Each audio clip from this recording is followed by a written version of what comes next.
I this weekend watched films that I missed out in the theater that I was hounded to watch, but due to the limited release in the northern states, I could not catch up on. Before I speak about Hi Nanna, one of the three films that I thankfully caught in the opening weekend, I really want to express my gripe with the limited penetration that Tamil cinema has in the Hindi states. It was almost appalling how a film like Leo, due to its contract disagreements with national chains, barely had a release up north. A film with so much potential with an audience that is celebrating films across languages missed out on a goldmine in this regard. This is something that I felt with Kamal Hassan's Vikram as well. The trend, however, continued weeks after Leo as well, as Jigarthanda Double X barely released anywhere, vanished immediately after Diwali came, a day after its release, and you were just left with one or two obscure cinema halls which did not even feature subtitles. Irrespective, now that my rant is over, I wanted to talk about the films that I highly want to recommend to all of you. These Telugu and Tamil films range not only in genre, but the platforms in which they are available, both in theatre and digital platforms. So buckle up as I speak about them in ascending order of quality.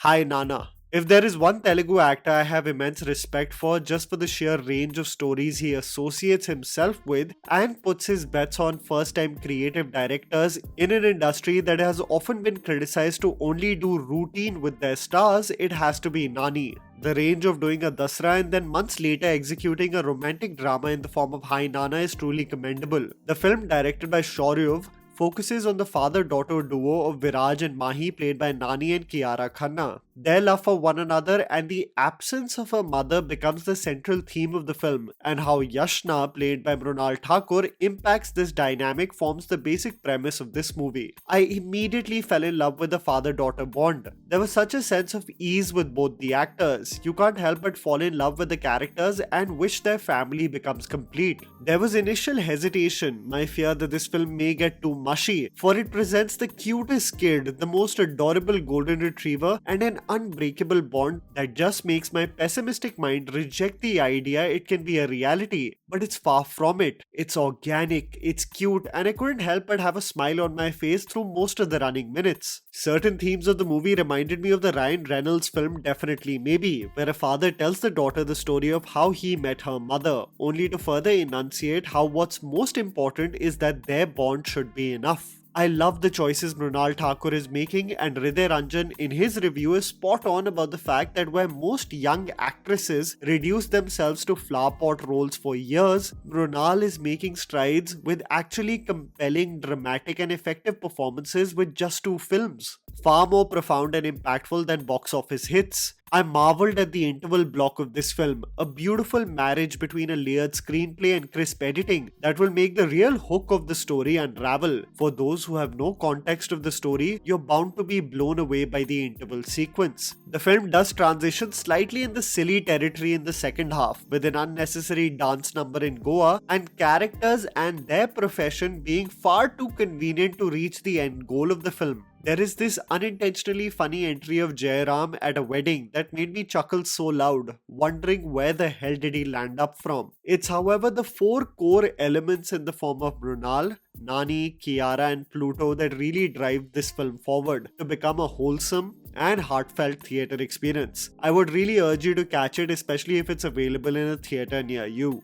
Jigarthanda Double X. One of my favorite creators from Tamil cinema is Karthik Subbaraj, for the abandon with which he explores his storylines, the several sequences of homage to filmmakers and Tamil cinema history dispersed in his screenplay, and more importantly, just the love for the art form that becomes apparent in his frames. Jigarthanda Double X is a spiritual sequel to his entertaining Jigarthanda in 2014, and it was something that I was really looking forward to. Its limited theatrical release still breaks my heart because after watching it on Netflix, I imagine the hypothetical of how memorable the theatre experience of this film would have been. Focusing on a hit job given to convicts/ex-cops and in return promising a new lease of life in the police force, Kiruban, played by S.J. Suriya, is assigned to assassinate a dreaded gangster, Aliyan played by Raghava Lawrence. Kiruban poses as director Ray Dasan, a student of Satyajit Ray, and passes with flying colors to direct a biography on the man. The plan ultimately being to find the right time and place to finish Caesar. The close proximity and unlikely friendship that forms on this journey, shedding light on why Caesar embarked on a path of crime, how this affects the politics and the power dynamics at play, and more importantly, how the film being inadvertently shot shapes up to talk about several relevant political and social topics, forms the premise of this extremely impressive and nuanced Karthik Subbaraj venture. I know this might be a controversial take, but I genuinely believe that Jigarthanda Double X is superior and more emotionally effective than its first part. Both S.J. Suriya and Raghava Lawrence are a revelation in this film, putting forth such brilliant acting performances as this unlikely duo find an odd but endearing balance with one another. Santosh Narayanan leaves such an impact on you with his score and music album, easily becoming one of the most unique and original composers from Tamil cinema. The power of cinema becomes a core focus of the film, and how it can make an active impact and change as the film transitions to focus on elephant poaching and the violence marginalized groups and tribes are subjected to, who have been living in harmony in the forest for generations. The interval block and its symbolism is still so vivid in my memory. The film that oddly has a carefree touch about it transforms to become Subbaraj's most political and brave work, coming together so beautifully in the final 30 minutes that I actually thought about the hypothetical on how I just should have booked a flight to Chennai and caught this on the big screen. It's poignant, effective, deep, and so entertaining. I would highly recommend you check it out on Netflix.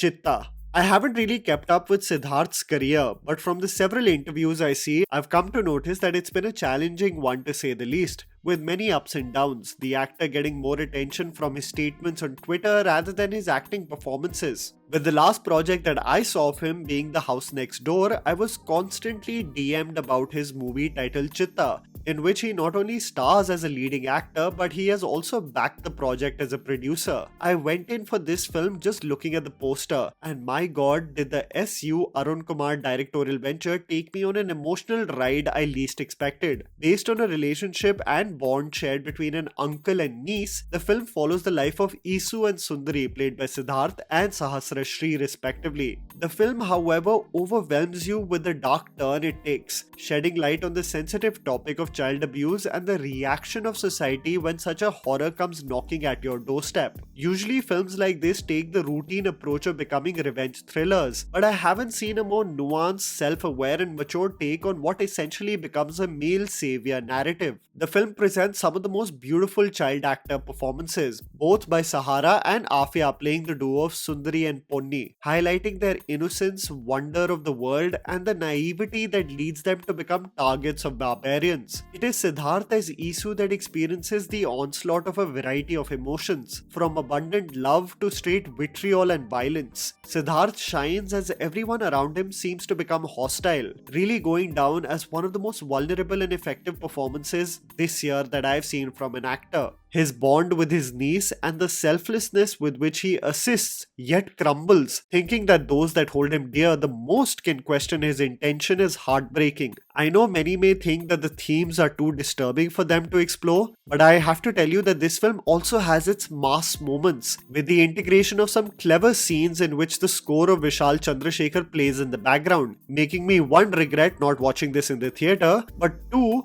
the film is educational as well, especially with respect to minors and what may be their experiences on a day-to-day basis. I could not recommend this enough to you, with one of the most poignant conclusions I have seen in film. Yes, the waterworks are guaranteed and this will stay with you for a long time. And that was the video, guys. Write down in the comments below what you thought about these three films. Something that I would consider a welcome change after Archie's. Please don't forget to follow me on Instagram. The handle's right in front of you. Follow me at JammyPants4. Also, please support us by smashing the like button and subscribing to our channel for weekly content ahead.